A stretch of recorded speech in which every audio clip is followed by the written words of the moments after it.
Welcome to the Upshot, Old World Disc Golf's podcast about the latest in the disc golf world. I'm the editor, Charlie Eisenhood. Joining me, as always, is Josh Mansfield.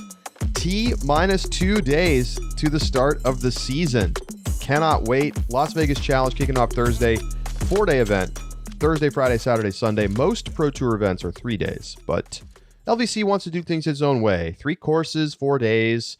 We'll talk plenty more about Las Vegas Challenge on our Thursday show, which we will try to have out bright and early so that you can catch the coverage before you tune in for live coverage on Disc Golf Network or however you're deciding to watch. So, Josh, first of all, good morning. Good morning. We are recording this show on Monday morning, and last night was the NBA All-Star Game. And I'm a huge basketball fan, and I promise we're not going to sit here and talk much about the basketball game because we got an email from somebody who was a little upset that we've been talking about other sports a little too much on the show, which, fair enough. We were kind of going off on the NFL there for a while. But I bring it up because the end of last night's All-Star Game was incredible.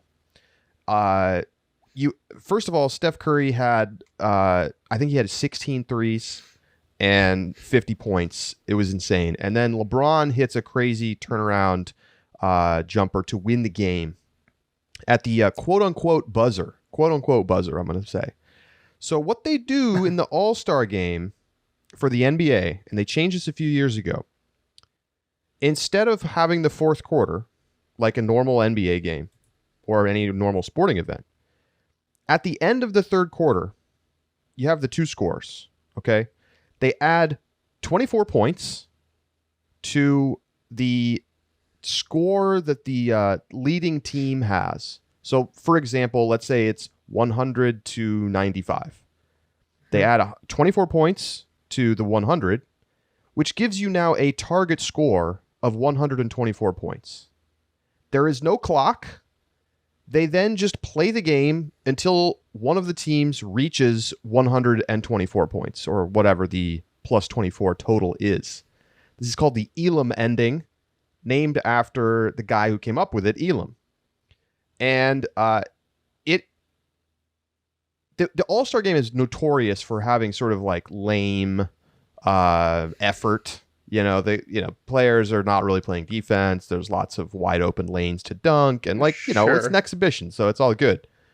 But the game completely changes when they get to the fourth quarter. And all of a sudden, if you want to win the game, you have to play defense. And so the ending of this game was just incredible. So why I bring this up is that I was thinking about how could you come up with a system like this in disc golf that would be compelling? And so let me give you the pitch, and then you tell me what you think. Okay. So the idea is you play a normal tournament for, let's say, 2 or 3 rounds. And to be clear, I'm not saying they should change this for all tournaments, but as a once a year kind of deal. At a major, right? Yeah, we're gonna just at Worlds we're just throw something out there, see what sticks. Let's say you get to the final round, and after 9 holes, you say, okay, leading score, and let's say that they're at 24 under. And then you say, okay, we're playing to 28 under. And then you just play until someone gets to 28 under. Now, you could do this right at the beginning of the round if you wanted, and you'd probably have to think about where exactly should the number be. That probably depends on the difficulty of the course to some extent. But then you just play, and there's no 18th hole. You just play, and if no one's gotten there, you just restart on 1 until somebody wins. Would it work? I mean, I think so. I don't see why not. I think the hardest thing, as you mentioned, is grading the difficulty of the course. You'd have to come up with a pretty objective way of determining how many strokes you should add to that total. Because the worst thing you would have is if, and the hard part would be because of the subjectivity of that, at least in my mind, it'd be really easy to say, oh, well, the guy who was in front didn't have to make up that many strokes. He only, needed to go 4 strokes. So it really wasn't that hard. Or if they make it too long, then, you have leaders complaining that, oh, it was 12 strokes. Like, what the heck? It should have been less than that. So I think that creates an opportunity for controversy. But again, I mean, if it's at a tournament, like an all-star event or a silver series or, something of that nature, it shouldn't be as big of a deal. I'm fascinated by it. I think it's really interesting. Yeah. So I actually didn't know that. I've never watched the All-Star event. I've always assumed it's kind of like the Pro Bowl, and so I don't watch it.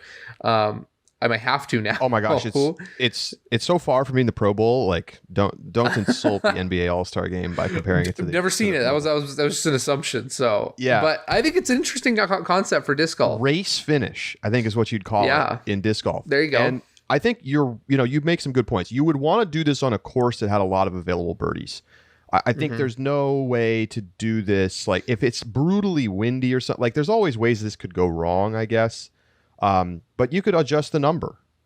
But maybe you do it at the start of the final round and you say, if scores have been coming in at 10 to 12 under, you set it at like 8 under or 10, minus 8 or minus 10 or something like that.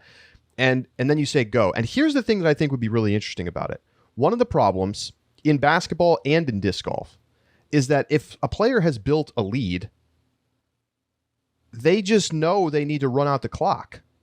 Mm-hmm. And they're going to start playing conservative and they're going to play smart golf, which, of course, I don't begrudge them that. If you've done enough to put yourself in a position to be able to lay up on the last 3 holes and just take pars, good for you. You've already won the tournament. But in race finish, you can't do that. You can't just coast into the finish. You have to score to win. So if you start getting a little conservative and then the other players are gunning for it and going for eagles, because there's really no, disincentive for that, or certainly less disincentive, because it's like, whatever, like, this is the chance to go and win. If I can eagle this hole, I'm going to win. Think about the moments it could create. I mean, you're going to have people ace running. You're going to have people trying to throw in from the fairway. And like, sure, a lot of the time it's not going to be that exciting. Like, I think last year the NBA All-Star game ended on free throws. But this year it was a turnaround jumper, LeBron fadeaway from like almost at the 3-point line with 2 guys in his face, and he buries it. And the other team was only 3 points. They were only 3 points away. So if they'd gone down and hit a 3 on the other end, they would have won. So then you can have a situation where you have, 2 players battling, and you essentially eliminate a playoff situation as well, because you could just say it's whoever gets to the total first +1 or something if it's if they get there at the same time. So, I just think it has potential, I think, as a way of like finishing out a tournament on a birdie-friendly course, to just try it and see how it works. Well, even if it doesn't get implemented on the Pro Tour, I think this is a quote unquote game that I'll be playing just in casual rounds, because it's the exact same way. I mean, we have a local 9-hole course. Sometimes we just have time for 9 holes. So we go in, and by hole 6 or 7, I'm 3 strokes up. And so I just start laying up everything, because why would I run anything? But, if you on a 9-hole course that doesn't have a lot of excitement set a number like that, I think it's really interesting. I'd love to see it implemented and used in disc golf in some way or another. All right. Well, let us know your thoughts. Hit us up, upshot@ultiworld.com, or subscribe and chat with us in the Ultiworld Disc Golf Discord. All right. So here's what we got going on today. We're going to talk about the point system for this year, and why the points matter, and also just do kind of a basic explainer of how professional disc golf operates. Because it's actually, while it's still somewhat complicated, it's a lot easier to understand than it used to be. And we actually got some emails from some more beginner players or people who have started to pay attention to the professional scene for the first time, trying to just understand what are the basic things that I need to know. And we thought, on the eve of the season, it would make a lot of sense to talk about that. So let's dig in. First of all, the Pro Tour announced last week, late, the point structure for this year. Now, we were supposed to get this information in November, I'm pretty sure, and then we are going to get it in January, and then we were going to get it, February 1st, and instead we got it like February 18th. But we'll let it be. It's here before the season starts, so we know the situation. Now, Josh, you win the over-under. We had an over-under on the value of majors relative to a regular event. The over-under was 2.5 times the points. I don't know why I set that line. That seems crazy high in retrospect. And indeed, it was wrong. You took the under and you were right. Majors are going to be worth 1.5 times the points of a Pro Tour regular season event. So let's just talk about the basic structure of the Disc Golf Pro Tour and the points. Okay. So you have Elite Series events. These are the main Disc Golf Pro Tour events, like Las Vegas Challenge that's coming up. There's a full schedule up on Ulti World Disc Golf. You can check it out on the Pro Tour website as well. These are kind of your big tentpole tournaments that, are the tour. Those are worth a standard amount of points. If you win, you get 100 points. The scale of those points falls fairly dramatically as you finish lower. So second place gets 85 points. Fifth place gets 64 points. 10th place gets 50 points. So you have a big incentive to finish towards the top, and you have a pretty significant win bonus for Pro Tour events. Which in the past we've talked about the national tour finishing first, second, third, fourth, fifth, all kept you relatively close. The Pro Tour is not that way. Winning gives you big advantages. Second place, big advantages. It drops off very quickly afterwards. So that's your main portion of the points. Then, of course, we have the major championships. For this year, for the first time in quite some time, there are going to be 4 majors on the calendar. A brand new, newly established PDGA major called Champions Cup. It's in April this year at the WRI Jackson course in Georgia. Then we have the ones that you probably heard about the most, the World Championships and the USDGC, which is for MPO players only. We also have the European Open in July over in Europe. The women, instead of having USDGC, have the US Women's USWDGC. This year it's in Madison. And so there's 4 majors for both MPO and FPO. So those are going to be all the point values multiplied by 1.5. So if you win a major, you get 150 points. So you get extra value out of winning majors, as you should. And so that's being built into the Disc Golf Pro Tour structure. Keep in mind that the PDGA and Pro Tour basically came to an agreement over the off-season to take the national tour, which is what the PDGA has been running for years as kind of the top-level professional events during the regular season, and then merged that into the Disc Golf Pro Tour, which is now basically the only game in town. Is that fair assessment of that, Josh? 100%. Okay. Yes. So then the other thing that you have, the way to earn points, is at the Silver Series events. These are lower tier events. These are events that are generally going to be less attended by touring pros and more attended by people who live in the area, top regional players, maybe up-and-coming players, and certainly plenty of touring pros. You're always going to see some, and typically the players that win these events are touring professional players, but maybe not the names that you see at the top every week. So instead of Paige Pierce or Katrina Allen or Haley King winning a tournament, it's going to be Lisa Fakis or Jessica Weiss. Still very good players. Just those other players often don't go to these Silver Series events. Silver Series events are worth 25% of the points. So you divide everything by 4. So if you win a Silver Series event, you get 25 points. And there's a cap to how many Silver Series events you're allowed to include in your overall score on the season. Last year it was 3. They have not specified yet, and I have questions out to the Pro Tour right now, how many it will be this year, but I think it's safe to say that assumption is probably going to be the same, that it'll be 3. So you could get a maximum of 75 points if you went on the Silver Series and won 3 of them. Okay, so that's the basic structure. You earn points as you play these tournaments, and you then get into a standings table based on how many points you've earned. There are tournaments that get dropped, so they only include some number of events in the total calculation to allow for you to skip in a tournament, or if you get sick or you get hurt, you're not going to be heavily penalized for missing, a couple of events. So last year they took your top 8 Pro Tour finish scores along with the top 3 Silver Series scores. Now we have the majors. Again, they have not specified this yet, so maybe we will find out during the show because I have questions out right now. But I would assume that the majors, they will count probably 3 of 4, maybe 2 of 4.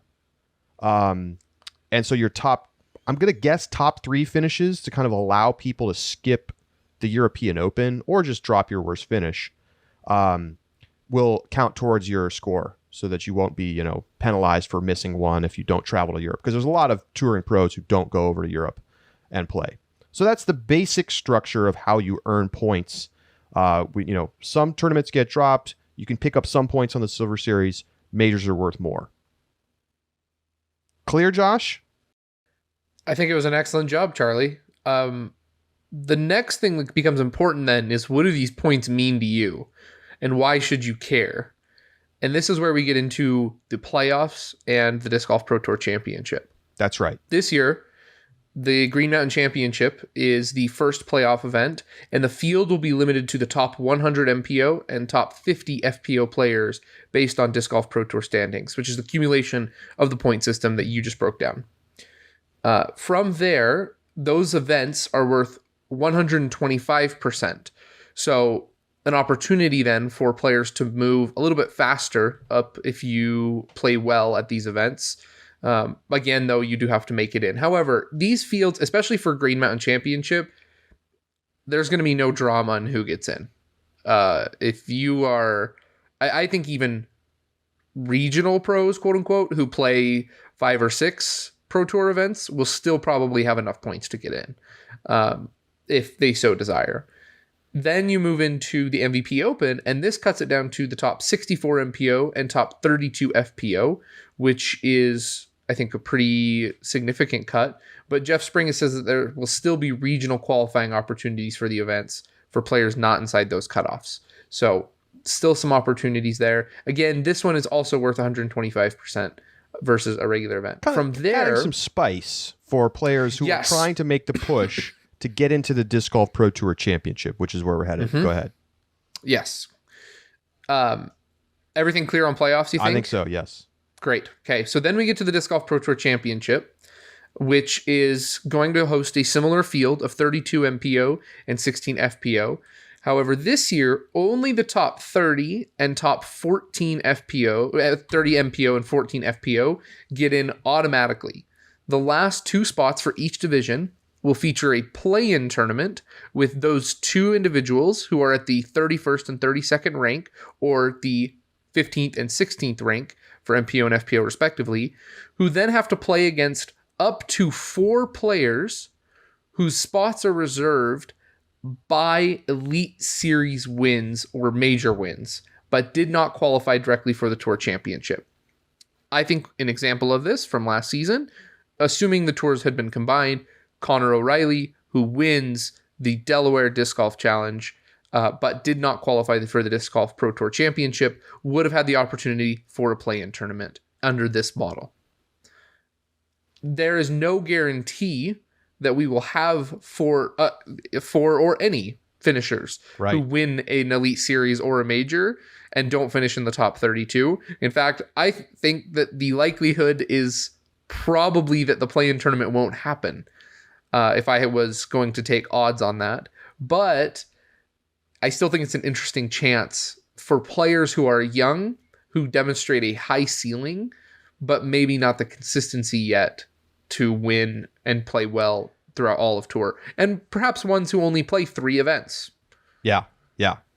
I mean, I do think the likelihood of having somebody that is not on tour just popping out of nowhere and winning at one of these Disc Golf Pro Tour tournaments is pretty low.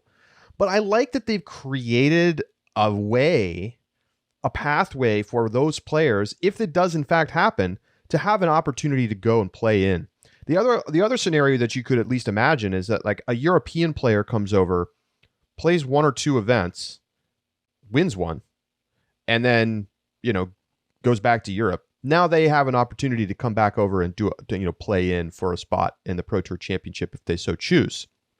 I like the concept of valuing wins on tour to an extent that, there's some sort of bonus that even though you don't get a direct invitation just for winning one random tournament, right? They're still valuing sort of the longevity, the consistency of coming out and playing week in, week out.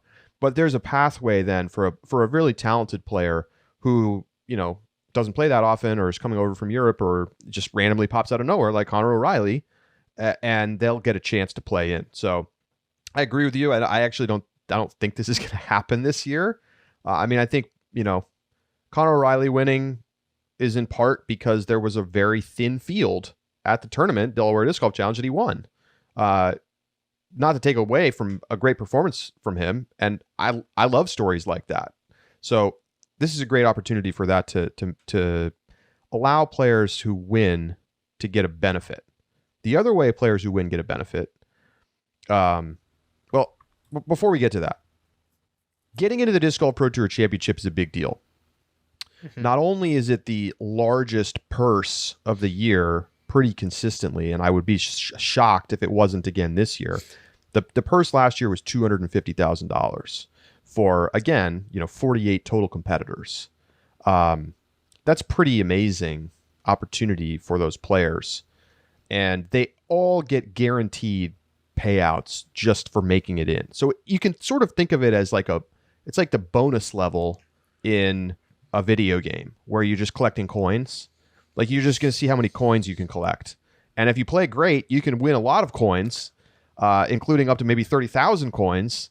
But if you play bad, you're probably still going to get some coins. Well, you are. You're going to get, I think last year was $1,500 or $2,000 just for showing up. And, you can show up and you can DNF on the first hole. In fact, remember, Eagle had to drop out because he hurt his shoulder. And, the same shoulder injury that's hurting him now. And they said, don't even bother coming in, like dropping out on the first hole. Like, we'll just pay you and we'll just find somebody to fill your spot. So you get the bonus basically for your performance over the season if you get into the Pro Tour Championship. So the other thing is that they also announced the Match Play Championship. This is the head-to-head bracket style tournament that they ran for the first time last year. It's fun. And I love this, Josh. You ready for this? This is just great all around. This tournament is going to be held in June, mid-June. Falls between the Portland Open and the Preserve, 2 regular Elite Series Disc Golf Pro Tour events. And it's going to be in Bailey, Colorado, which is a mountain town in the Rockies at 7,700 feet. And I have been asking for years for them to add a mountain disc golf course to the tour. And here we go. We get a Colorado, almost 8,000 feet of elevation tournament. And apparently this course is beautiful. That's what I've seen locals say. It's just outside of Denver. It's not, perfectly on the way from Portland to Minnesota, but I think players are going to go if they get in. And so that, that will be a lot of fun. They will invite the top 16 players in MPO and FPO, but tournament winners, Elite Series tournament winners on that pathway get an automatic invitation. The cutoff happens after OTB Open. So all the winners get a spot, and then they allocate the rest of the 16 places based on the standings. So once again, winning is key, and where you are in the standings is key. And that's what will determine who gets invited to this new match play championship in Bailey, Colorado. I completely agree with you. I'm so glad it's in Colorado. I'm so glad that we have that, Rocky Mountain tournament that's going to be up in the mountains, that is going to be at crazy elevation. I hope that there's a hole that is 400 feet and it's straight vertical, because I know how bad it sucks to play those holes, and I want to watch him do it in the match play championship. I love that they're rewarding the wins here as well. I mean, we've talked a lot about it and about the value of wins and how significant it is to win on tour. And so to see them recognizing that both in the match play and the Disc Golf Pro Tour Championships, I think are very much in line with the way that it feels just to have that and the importance of it in order to reward that at, kind of the bonus events as well. I would love to see them add maybe in the All-Stars event something similar next season. And I think that kind of caps it off perfectly with the rewarding the wins as the top performers, because it's really hard to win on tour these days, and it's only going to get harder. So I just got the word. It is going to be the top 2 major scores in the standings. Okay, so that makes sense. Because if you're somebody who plays only in the U.S., let's say, you have the benefit of dropping one of the U.S.-based majors. And it will still be the top 8 Elite Series events, and then it'll be the top 3 Silver Series. So that's your standings breakdown. Okay, so that's essentially how the points work. Now, there's also value to, opportunities for getting into the All-Star event, postseason awards. I'm not going to go through all of the nitty-gritty details of all that. You can be, if you win the most points during the season, you're the tour points champion. These are things that not only have value from a, sort of just general marketing standpoint, but a lot of players also get bonuses in their sponsorship contracts for, various finishes like that. And remember, if you're in the top group of players, you get a chance to earn a tour card, which gives you the opportunity to pre-register for all of the tour stops during the season. Lots of additional benefits for the tour card. We've talked about it on the program before. That's going to probably become increasingly important in the future. So you want to finish up in that top. This year was like 72. And, this is like the pilot year for it. So we'll see what the cutoff ends up being for 2023. But that's another reason that you want to accumulate points, is sort of think about being on tour next year as well. And right now, I don't think the tour card is overwhelmingly difficult to get. If you played on tour for the majority of tour, you got a tour card this year. I think, though, it is going to become more difficult. I think that the way people have also entered onto tour is going to change. And it's going to have to, because of the tour card. So I'm interested to see how that develops. And that's something that we've talked about before as well. Okay, so that gets us through the points. We're going to do a little mailbag in just a bit. I'm going to take an early mailbag question here from Scott, who's somebody who says he's played disc golf. He started playing like 20 years ago, but he's just getting into the professional scene and he doesn't know what the hell is going on. So hopefully what we just talked about is a helpful breakdown for the professional side of the game. And Scott had some other kind of basic questions that I want to just run down really quick. So I'll take one and then you take one, Josh. Okay. So Scott asks, could you explain all the different levels that are played at the pro level, such as Silver, Open, ABC? What's going on with all that? Well, we already talked about how you can score points. Disc Golf Pro Tour events, Silver Series events, majors. Okay, those are the ones that really matter the most. The A, B, and C tiers are classifications for other disc golf tournaments, and they range from your tiny local, the stuff Josh and I play, mostly B and C tiers, up to pretty significant A tier. So A is the biggest. A has more, you have to pay out more money. There's more requirements. B tier is a little less so. C tiers are much more casual, designed for kind of beginners or just casual one-day events, that kind of thing. There are some A tiers that matter on the professional scene a little bit. There's actually one coming up, the Memorial. It's the sort of the historical start of the season in Arizona. It's not on tour anymore, but there's still going to be a lot of players there competing. Paul Macbeth is skipping Las Vegas Challenge, but he's playing the Memorial. Well, sponsorship stuff going on there, but we'll leave it at that. So some A tiers are relevant, but they used to be worth a bunch of points in like the PDGA's Player of the Year system. That's been vastly reduced. For the most part, the pros play Elite Series events, majors. And the Silver Series, I think, are technically A tiers. So those are like boosted A tiers. Yeah, and you'll see a lot of pros play A tiers in the off season. That's typically what they're going to be playing when available, but that's not really a ton on tour.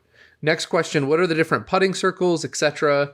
I think for putting circles, this is one you're going to hear talked most about. You have Circle 1, Circle 2, and then from that point on, it's considered a throw-in. So Circle 1 is out to 10 meters and is typically considered from the MPO range a near gimme. I mean, it's like a free throw, honestly, in terms of percentage, even a little bit higher than most free throw percentages. So Circle 1 is pretty much a gimme. It is a separator, though, on the FPO side. There are some players who are excellent putters and who separate themselves thanks to that putting, and some who otherwise would be, I would say, top level contenders if it weren't for a Circle 1 putting that holds them back. I think, Katrina Allen, for example, having an amazing game that is able to overcome a weak Circle 1 putter just demonstrates how excellent she is elsewhere on the course. Then you get into Circle 2. This is from 10 meters to 20 meters. In Circle 2, you'll see them do what are called jump putts or step putts. They can go in front of their mini in doing so. And that's really the range on the MPO side that begins to differentiate a bit. Circle 2 percentages are lower. Elite Circle 2 putters are above the 30% range, but you'll find most of them in the mid-20s is pretty typical for a touring player. And then throw-in being outside of 20 meters, no longer considered a putting stat. And what's interesting then is when you see some players putt from 90 feet, though. Some players do putt. They do jump putts from 90 feet. I think what's significant is seeing when people are near edge of circles, because then you have like a long Circle 1 putt, for example, where you can't jump, but it feels like a Circle 2 putt, is where you begin to see, I think, some interesting parts in the range. And these stats are kept on UDisc. So if you go to udisclive.com, you can follow these stats and see how players are doing in their Circle 1 putting. And they actually have something called C1X putting. We sort of just assume that discussion now. Basically what that does is it removes the putts from within 10 feet. Is it 10 feet?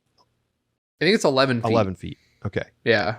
So within 11 feet, they just don't count those because those are considered literal tap-ins that like professional players basically never miss. I mean, it's, it happens, but it's very rare. So you're sort of measuring their skill from 11 feet out to 33 feet, which is the 10 meter edge of the circle. And that gives you a sense of how good of a putter are they close to the basket. And then you have Circle 2 putting, which is how good of a putter are they farther from the basket. And that, those stats get collated into a strokes gained measurement, which allows you to see how a player does relative to the rest of the field. How many strokes did they gain above the average player based on their performance on the putting green? Then you also have Circle 1 in regulation and Circle 2 in regulation. These are key stats because it shows you how close a player, how many times a player is giving themselves an opportunity to get a birdie. Basically means, did they get their shot to have a look at a birdie from inside of either Circle 1 or Circle 2? So if you want to know how a player is doing, that's probably the number one stat to look at. How many times are they giving themselves a look? Now, obviously, you have to be a good putter to cash in those opportunities. That's why the putting stats are important too. There's a number of other stats. Most of them are much more obvious. Fairway hits. Scramble shows you how often a player goes from being off the fairway or out of position and saves a par. So that can be a really useful stat to look at as well. So that's the basics of the stats. And you can poke around on udisclive.com to see more about that. Next question, a rundown of the top 10 to 15 best men's and women's players with some history or context as to who they are and what they're known for. Maybe a comparison to other high-profile athletes. Like Macbeth is the LeBron James of disc golf. Wysocki is the Steph Curry, something along those lines. I'm not going to try to pull together player comps right now for all of these top players.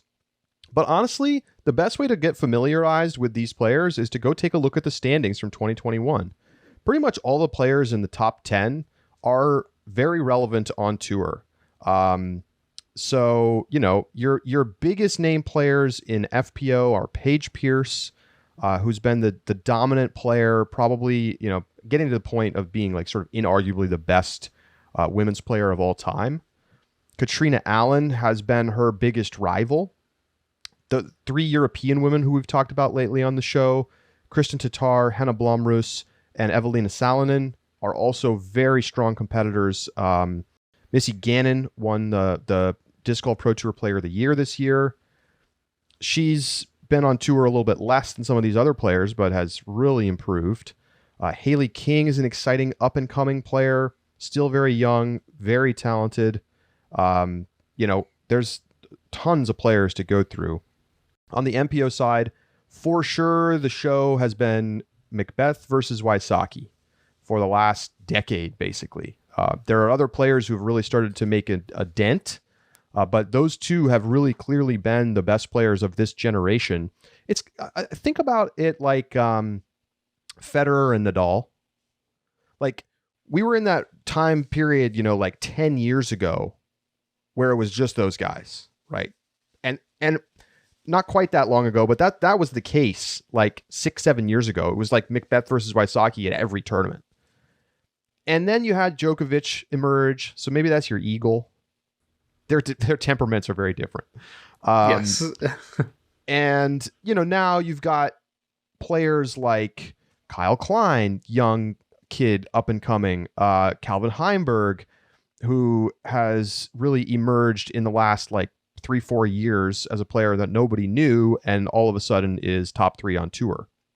Adam Hammes has been getting better and better. He's one of the best putters on tour. Kevin Jones. Obviously, you should know James Conrad, who won the World Championships with a crazy throw-in. That was not from Circle 2, just to be clear.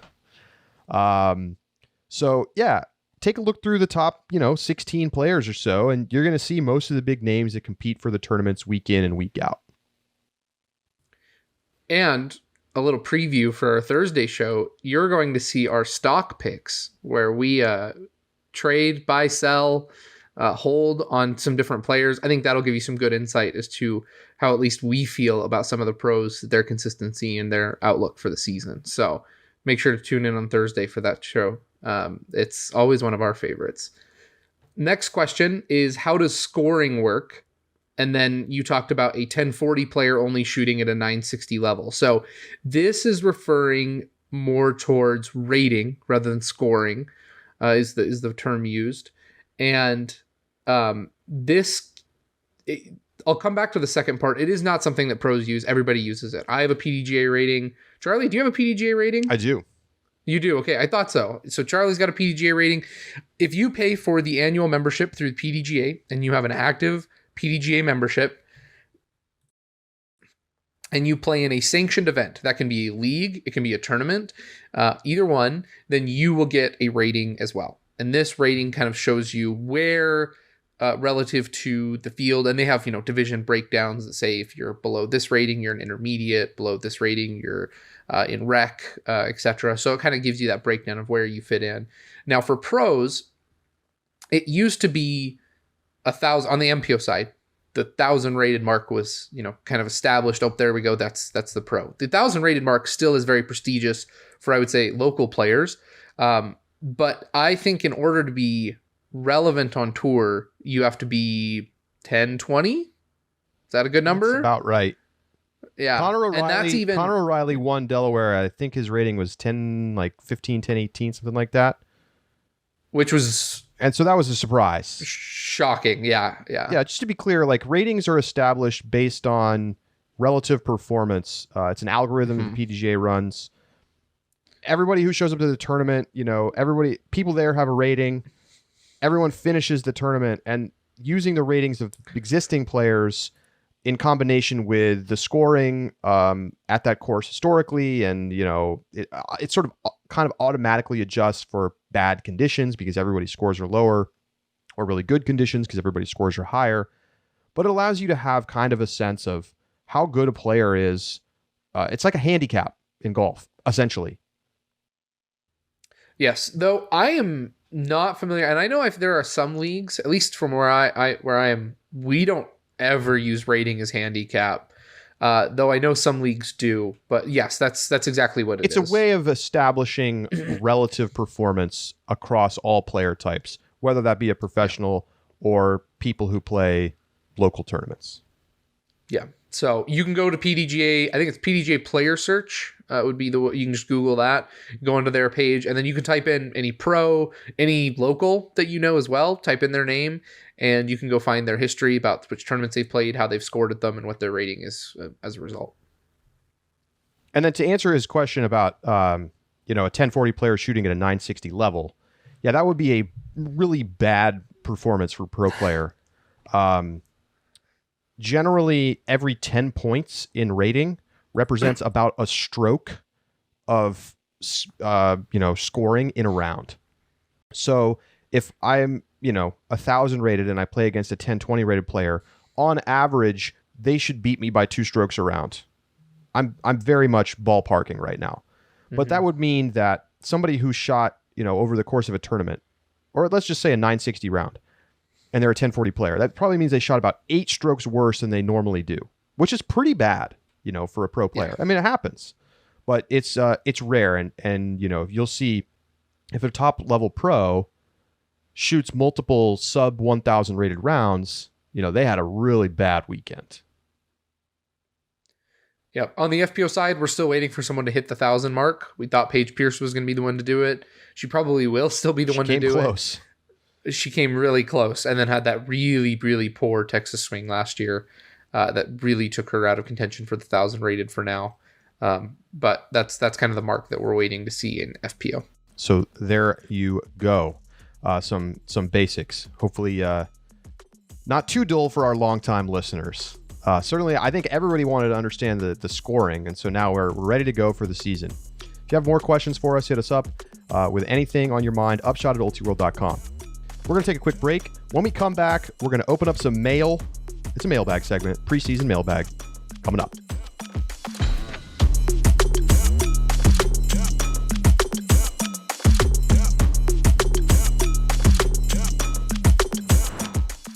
The Upshot is presented by Pound Disc Golf, makers of the best bags in the sport. Well, the Pound 2022 ambassadors have been announced, and you got to hear these names. Nate Sexton, Jeremy Colling, Lisa Fakis, Dustin Keegan, Zoe Andike, Cole Radalin, Maria Oliva, Vanessa Van Dyken, and Christian Dietrich are all going to be repping Pound. They'll be wearing Pound bags out on the course, and of course they are, because these are the best bags in the game. Go to pounddiscgolf.com to check out your options and get ready for their next custom drop coming at the beginning of February.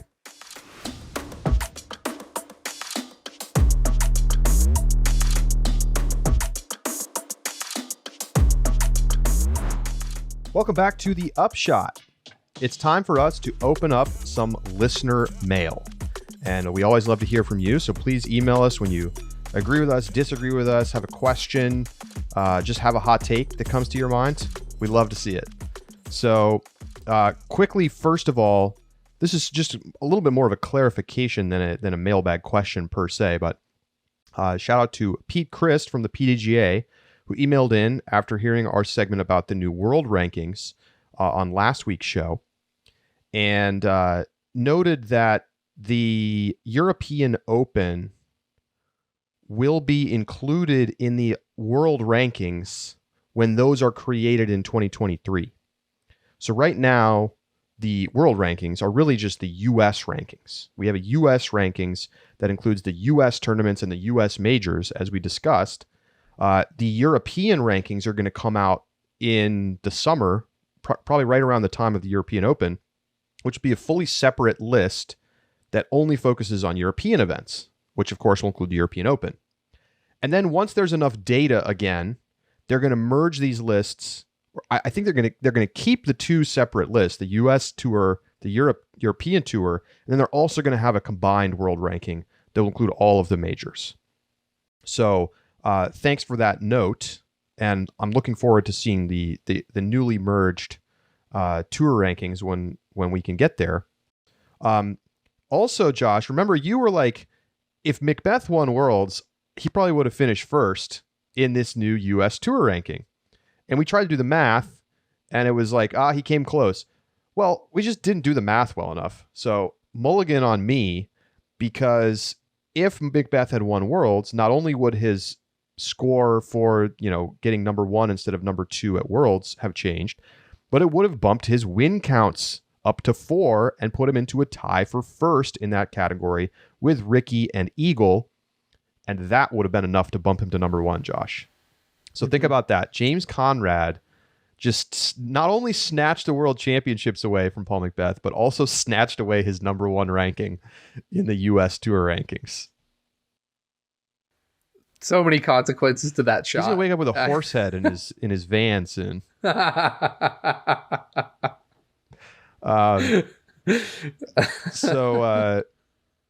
Somebody actually emailed in also about the PGA rankings and said that they're concerned about the European players getting swallowed up in the MPO rankings and making them invisible because of the just the lack of the same kind of opportunities on the European side.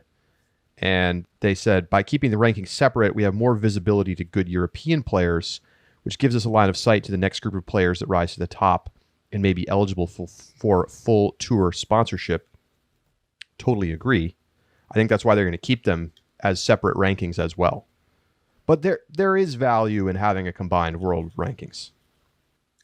Yeah, I would say that in a world where they are not put together, right? If there is this dichotomy that you explained isn't necessarily either or, but in a world where there is, I still think one of the downsides to not having the established world rankings is that you don't have American viewers who always pay attention to European disc golf.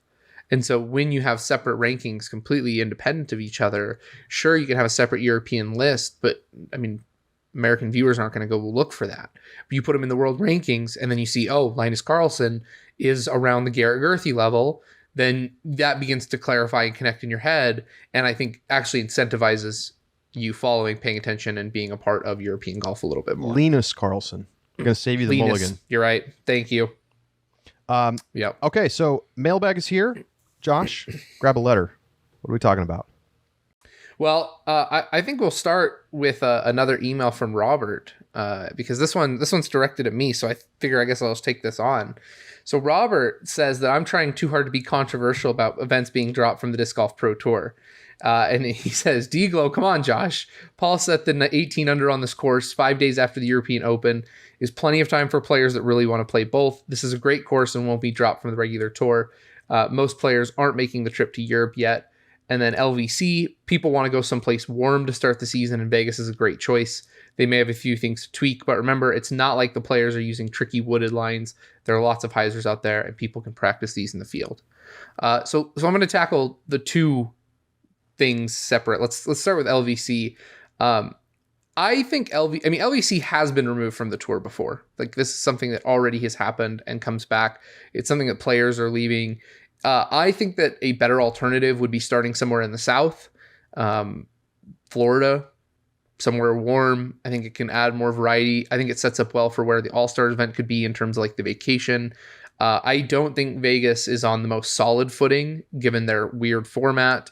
And the big thing I would add then, I actually think that the reason Vegas may get kept around is because of Disc Golf Con. And if Infinite continues to choose to host that in Vegas, it may stabilize LVC as being the natural starting point because pros are already in that area. Continues to host. I mean, it hosts for the first time. I don't want to. They made a website. Okay, they didn't run a thing. I mean, but I get your you're point. right. I get your point. Yes. There are benefits to being in Las Vegas that go beyond the disc golf.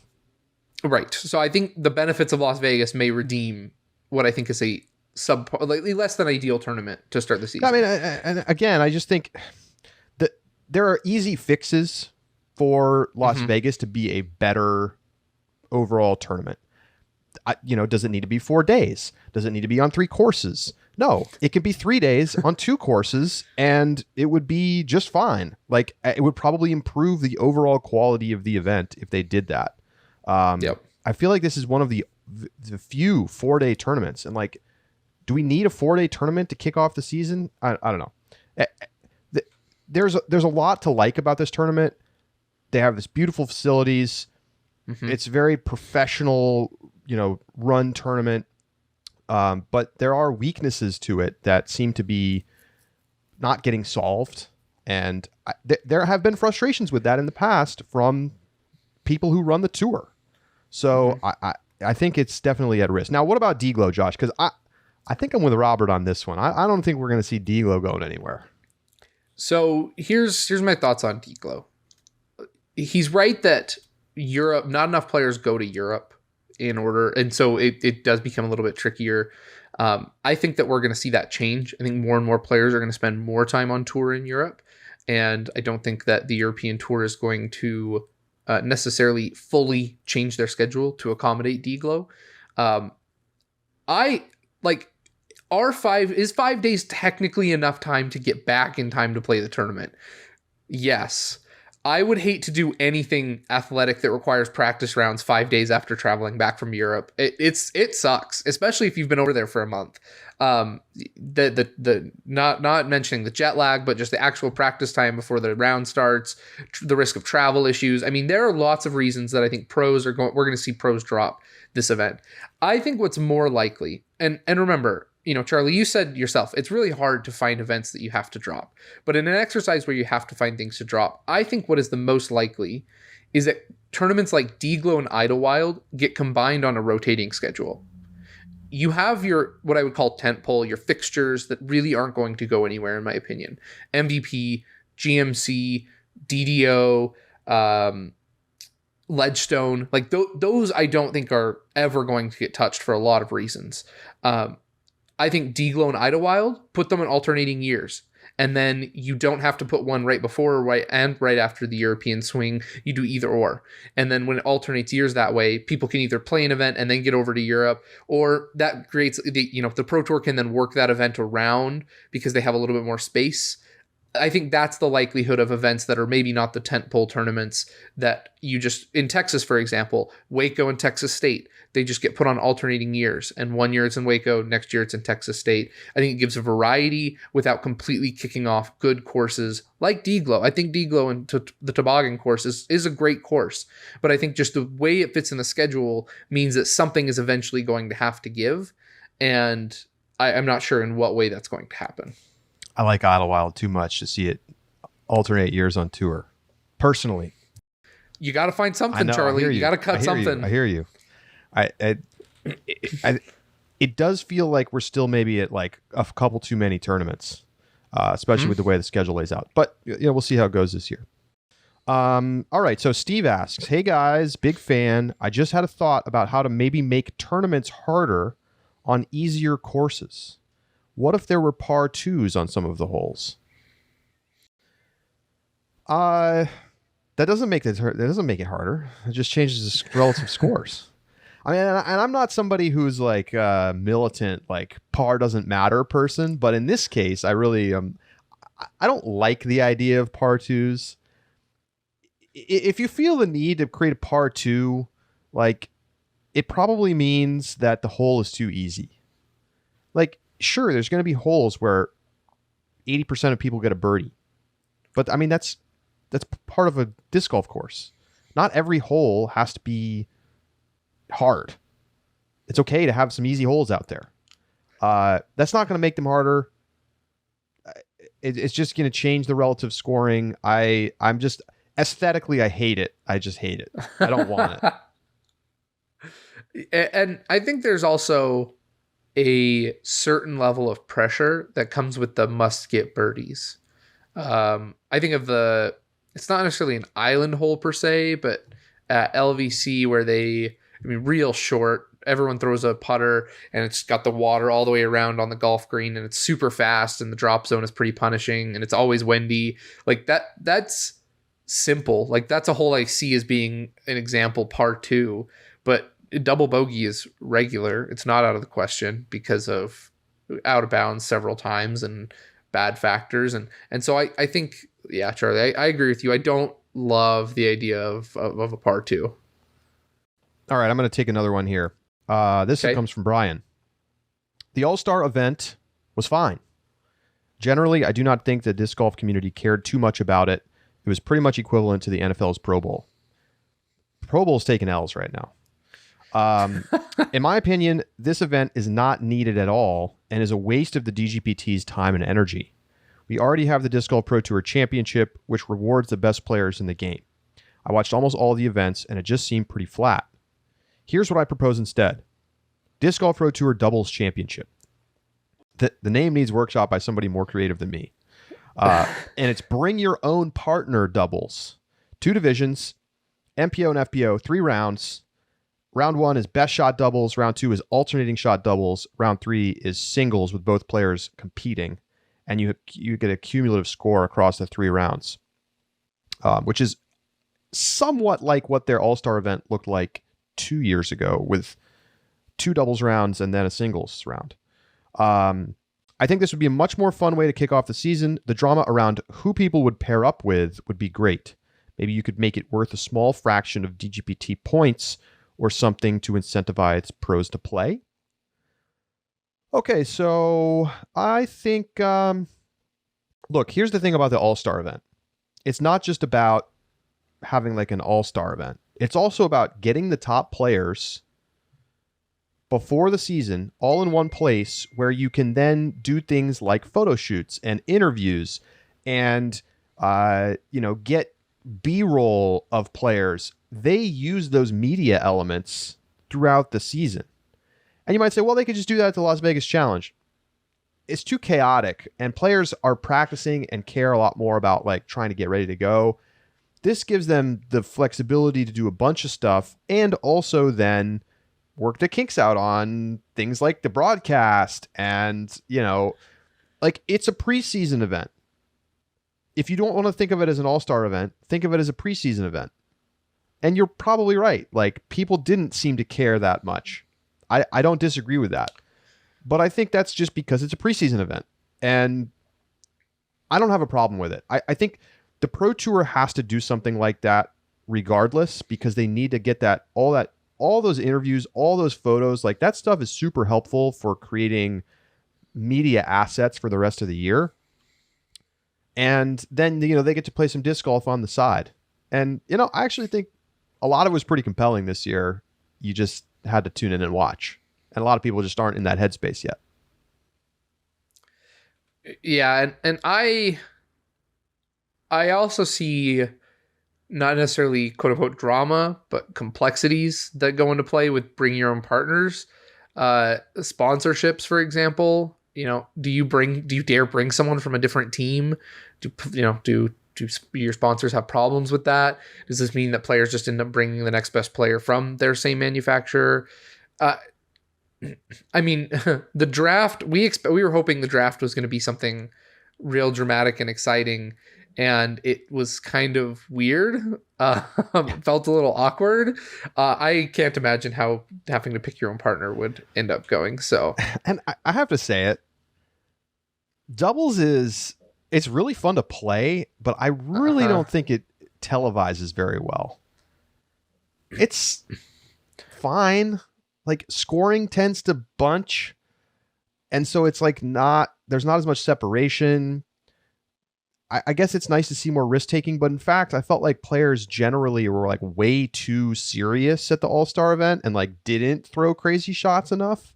Like, how many times do we see people in situations where they should like run the shot from 75 feet and like come up short? I'm like, why are you coming up short when you should be just trying to throw it in? Like, miss way long. Who cares? Look, idea of a doubles championship is fine, but I don't think it's ever going to be anything that like I really want to tune in and watch. I'm fine with the All-Star event as it is. What's next, Josh? Next up, this comes from Mike B. He says, I thought your interview with Macbeth was fantastic. You got him to answer basically everything I would want to know right now, and it was extremely enlightening. With that said, I wanted to ask if you guys knew why Ricky and Macbeth have seemingly such a strong dislike for one another.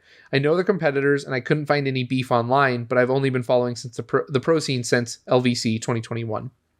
From my perspective, when Macbeth was speaking about Ricky's contract, there were several moments of obvious disdain, and he was almost mocking and challenging Ricky. Were there some specific events that took place that made them dislike each other so much?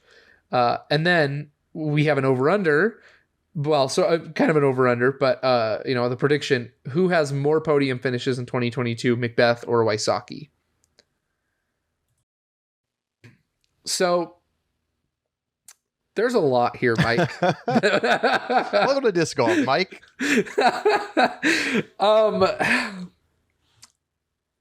We reference this. I think we talk about it in a sub bonus, possibly. But there was an LA Times article back so Ricky and Paul, they've been rivals for years and years. And we've seen historic playoffs between the two of them. They've been in contention with one another often. Ricky, it feels like Ricky is the guy who is broken up and has been the only one to really challenge Macbeth over his storied history and years of dominance. And so that, that kind of sets it up already. But then in 2016 or 17? I'd have to pull up the article. I don't remember what year it was exactly. I think it was 16. In 2016, and Charlie fact checked me on this while I'm saying it, Macbeth did an article with the LA Times, and they asked about his competitors, including Ricky, and his response was, if it's close, you can basically count him out.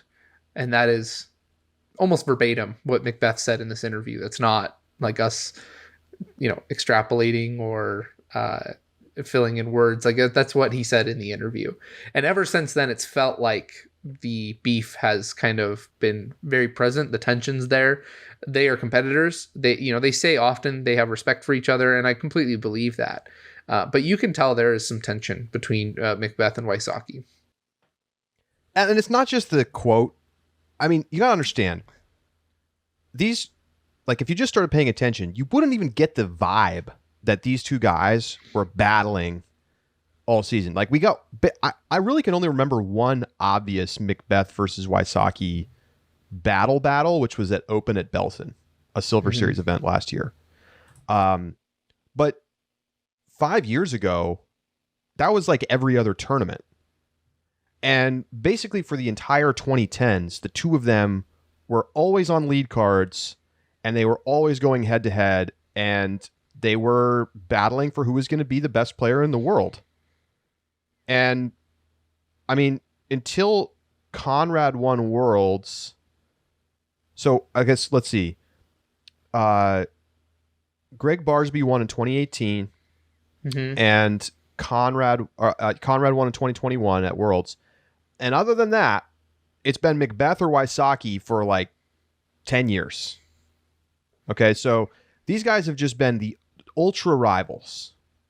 And, there's a competitive respect, but they also they don't like each other. They don't like each other's style, and they've like openly talked about that in the past. And so that's what you're seeing there. That's what you're seeing there. And I'll use this opportunity to plug Ricky Wysocki's coming on the show tomorrow on our interview series. So check it out, because obviously we're going to talk a little bit about Macbeth. And it's a great interview. So we hope you enjoy that. But yeah, it's just like any sport where you have two players who just kind of like don't get along that well, and they're at the top of the game. There's going to be friction there, and there has been. Ricky Wysocki came on the Upshot a few years ago, and he said, I forget the context. It was something about giving Macbeth a taste of his own medicine. And it's just, there's lots of history there, is really what it comes down to. And anyway, to the question, who's going to have more podium finishes in 2022? I'm gonna take Macbeth. Okay, I'll take It's Waisaki. close. Yeah. Okay, next question. Megan asks, why do you think Eagle is working on learning a left-handed backhand instead of using an Anheuser shot or a turnover shot like other backhand dominant players? I mean, that's a fair point. You see James Conrad, someone who basically never throws a forehand unless he absolutely has to. He's not throwing lefty backhands down the fairway. He's throwing turnovers when he needs to go left to right. I think the short answer here is that Eagle is so good that he can do it and make it effective. And the fact is, it's nice to be able to throw a more stable disc and get that left to right fade. It's just an easier shot to execute if you can get that opposite spin. So it's not really Eagle's game to try to throw big, like soft flex turnover shots. That's just not really what he does. So it'd be sort of an awkward thing for him to learn to do. I'm sure that he could. It's not that he doesn't have that shot available to him. It's not the natural shot for him. And it's just a lot more consistent generally to, let's say it's windy. You want to try to throw a turnover backhand into a headwind. I don't.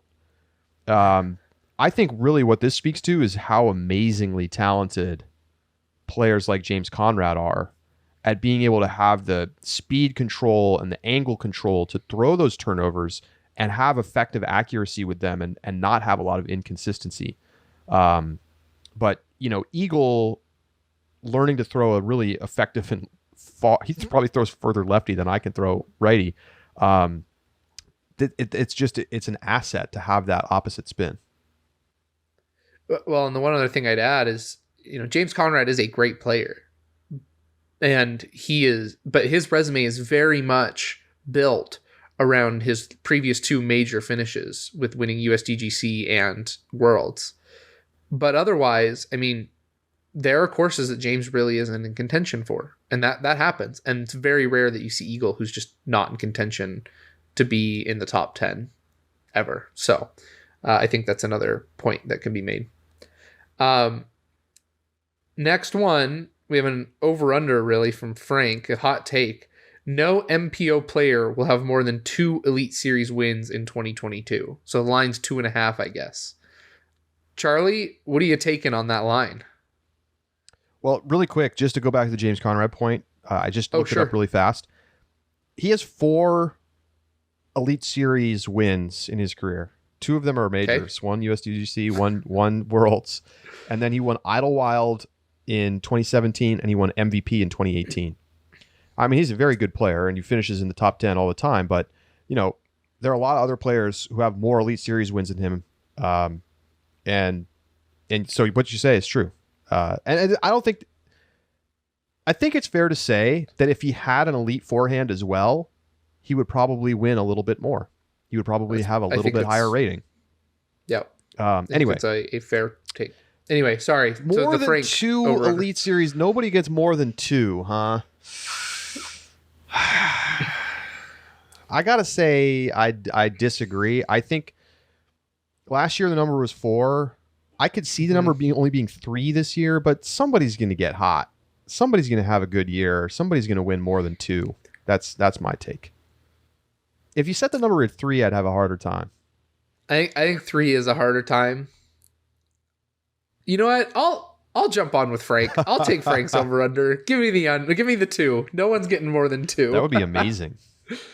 That would be an amazing just season. By the math of it, you'd have to have a more significant variety of winners than we've had in the past.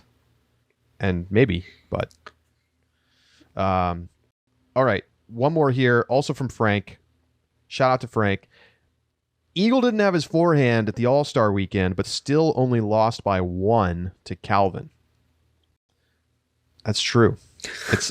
It bears repeating how impressive that is. He beat everybody else in the field. He had no forehand. It's crazy. And then Frank also said it would have been really helpful for the graphics on DGN to have a team indicator next to the player's name. Also would have helped to have team jerseys. Yes, I get the player has to rep their sponsor, but I'm sure we can work that out. Yeah, they should have team jerseys. Why won't they have team jerseys? That makes a ton of sense. They should do it. They got to get a jersey sponsor, do a jersey deal, and what you do is you just make let's say they have red and blue jerseys or whatever, and then just put each player's name and sponsor on the back. Yep. I don't see why that would be a problem. Let them list all the sponsors they want. Then the sponsors are happy. Yeah, right. They can design their own jersey, and then you have matching color scheme. Visually, it's much more easy to see what's going on, and then it also just looks more unified, and then you can sell the gear. It's great. Could you imagine auctioning off Calvin's jersey? I bet that fetched a little bit of money. But Frank, to your point, I'll say I would have taken any graphics. I wasn't picky, but anything I probably would have been happy with. A lot of it comes down to the UDisc not being up and running at that point. A lot of those graphics are driven by UDisc. But yeah, I mean, I think clearly that's the one thing that the Pro Tour has to work on the most for next year is like clarity on what is happening with the scores and who's on whose team, and not just showing us like the point standings between the two teams, but also the individual matchups with more clarity. Yeah. All right, that is going to do it for today's show. Thank you so much for tuning in. Ricky Wysocki joins us on our interview series for tomorrow, and then we'll be back with you on Thursday to break down all things LVC. We're going to make our stock picks to start the year and get you ready for the start of the season. We cannot wait. So thank you so much for tuning in. Tell a friend about the Upshot. Send it around. We also appreciate a little like and subscribe over on our YouTube channel or wherever you listen to the podcast. For Josh Mansfield, I'm Charlie Eisenhood saying so long, and we'll talk to you Thursday right here on the Upshot.